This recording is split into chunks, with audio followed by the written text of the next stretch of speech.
Breaking news out of Washington. Former President Donald Trump is making headlines once again, this time promising to unveil new tariff rates within weeks, a move that could shake the global economy. U.S. stock futures right now under pressure after 3 days of gains as President Trump lays out plans for unilateral tariffs within the next 2 weeks. Joining us now, we've got Kevin Gordon, Charles Schwab Senior Investment Strategist here.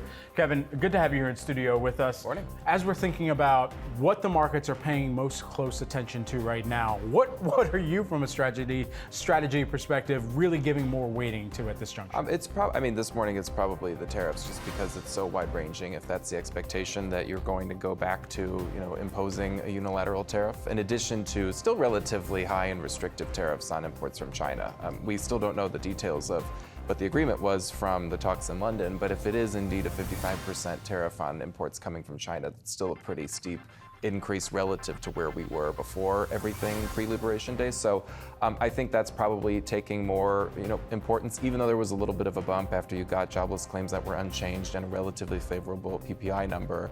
I think probably more of the concern over the past couple of days, even though CPI was better than expected, PPI was better than expected, more of the concern is probably on the growth side of things as opposed to on the inflation side of things right now.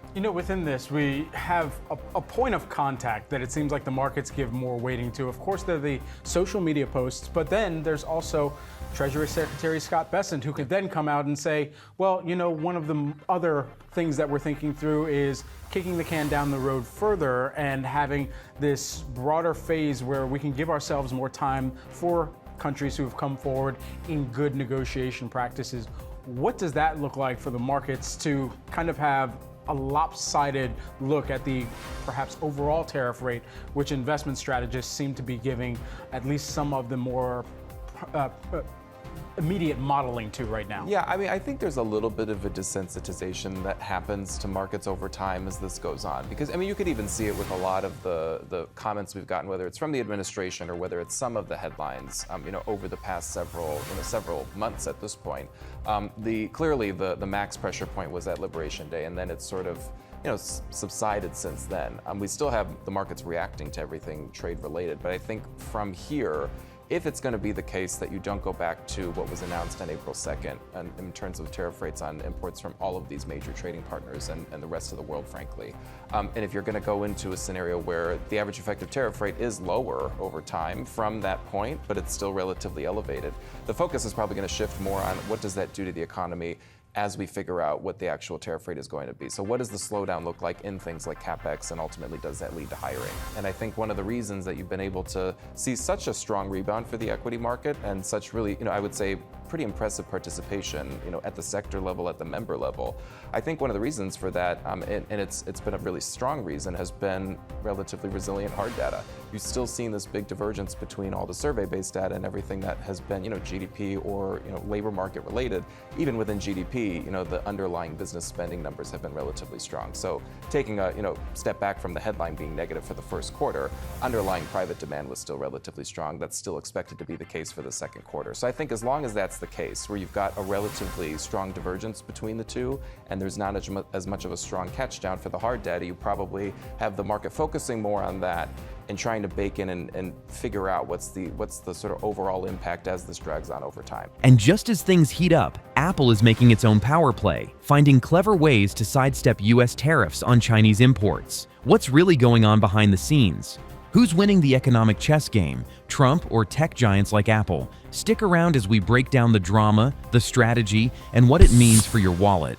Strengthening trade leverage and national economic power. In the next few weeks, President Trump is expected to announce new tariff rates that could reshape U.S. trading dynamics with China.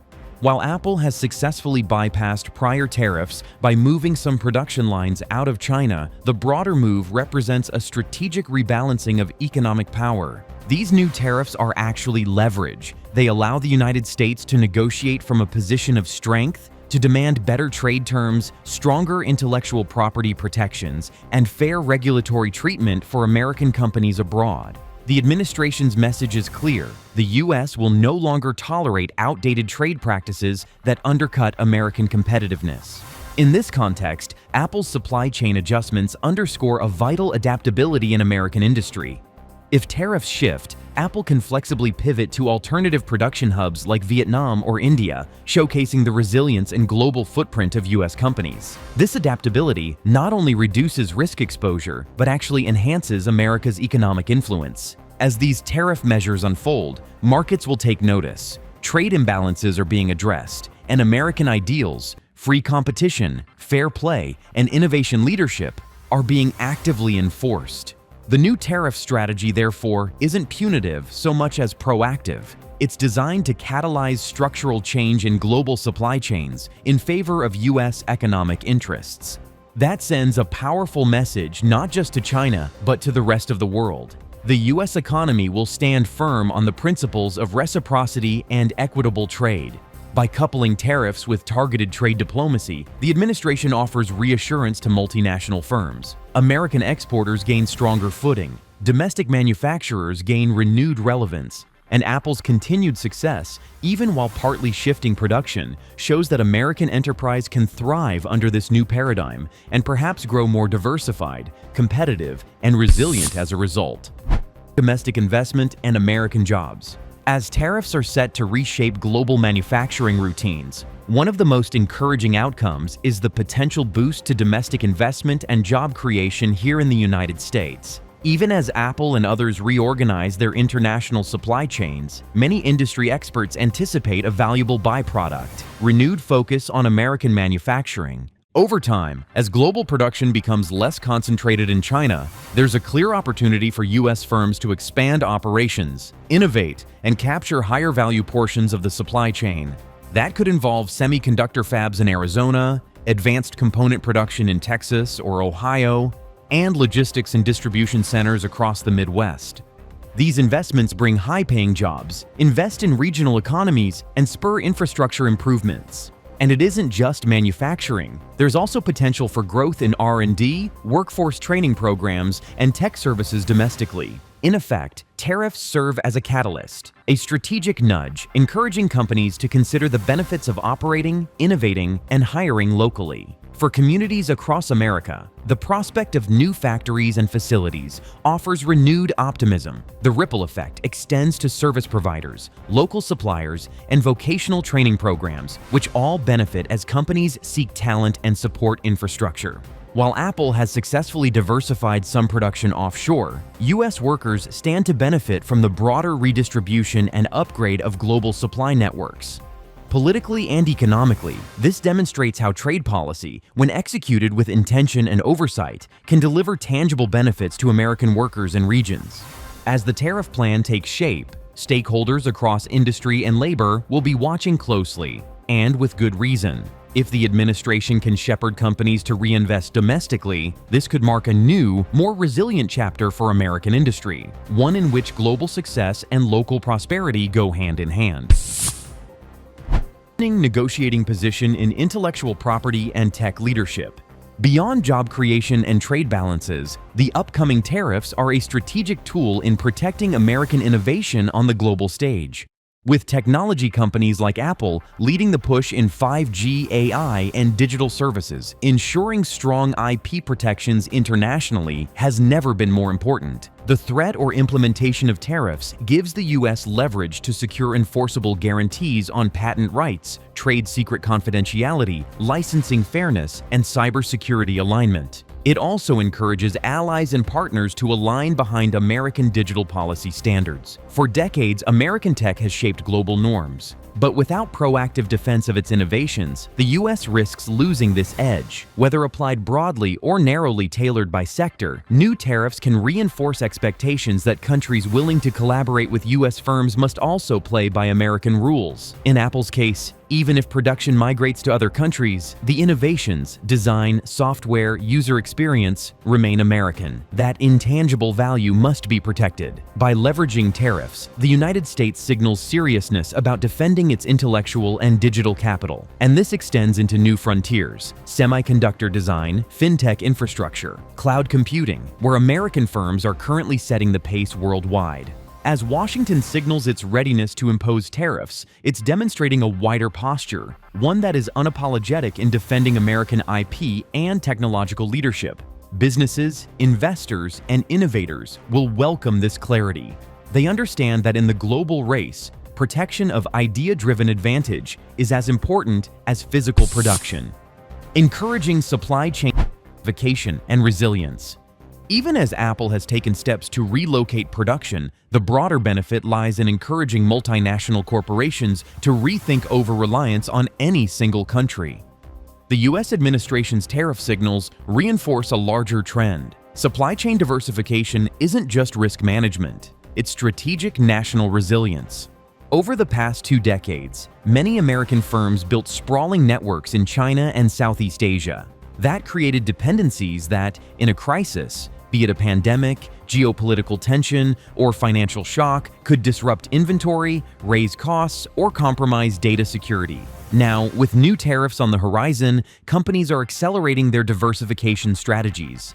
This means expanding manufacturing across Southeast Asia, Mexico, Canada, and even ramping up reshoring to the US. The result? A more geographically balanced, agile global production footprint, one that is less vulnerable and better aligned with US national security and economic interests. Apple's adjustments are emblematic of this gradual shift, and the ripple effect is far-reaching. Component suppliers, logistics providers, contract manufacturers, all underwriting a new operational paradigm. Moreover, government support, through incentives, tax credits, infrastructure funding, can amplify this shift. Major mega-facility announcements in states like Arizona and North Carolina illustrate momentum that aligns with the Trump administration's broader trade strategy. Ultimately, the advantage is clear. A U.S. economy that is both globally integrated and domestically resilient, ready to withstand shocks and capitalize on emerging opportunities. As tariffs become part of the toolkit, they help catalyze a smarter, more secure, and more self-reliant economic ecosystem. That ecosystem, in turn, supports American businesses, American jobs, and American interests worldwide without closing doors or retreating from global engagement. Rather, by engaging more strategically and proactively. Seizing market confidence and positioning for future growth. As the U.S. prepares to set these new tariffs, the underlying economic narrative is one of confidence. Confidence in the American spirit, American brands, and American renaissance. Markets respond to clarity. When policy direction is firm, businesses invest, consumers spend, and global partners realign. The move sends a message. America is the anchor of global growth, and its rules matter. Investors are taking notice. Bond and equity markets often price in policy risk, but they also reward strategic resolve that protects long-term national interests. And with a growing domestic manufacturing shift, more capital will flow into U.S. facilities, startups, and universities. Apple may reroute some assembly abroad, but its headquarters, its designers, and much of its R&D stays here. That's by design and by policy intention. Furthermore, America's global leadership in sectors like green tech, biotech, clean energy, and AI will benefit from this wave of strategic stability. With a strong border trade stance, the U.S. encourages international partners to align on standards and investment norms. This strengthens America's voice on ethical AI, environmental stewardship, and digital privacy. Ultimately, these new tariffs signal readiness, resolve, and a willingness to protect the foundation of American prosperity. As Trump gears up to redefine U.S. trade policy and Apple finds new routes around China tariffs, one thing's clear. The battle for economic dominance is far from over. Whether it's a political masterstroke or a corporate workaround, the next few weeks could reshape the rules of global trade. So what do you think? Is Trump protecting American jobs, or is big tech just too powerful to regulate? Drop your thoughts in the comments, like and subscribe for more real-time updates, and don't miss what's coming next, because this story's just getting started.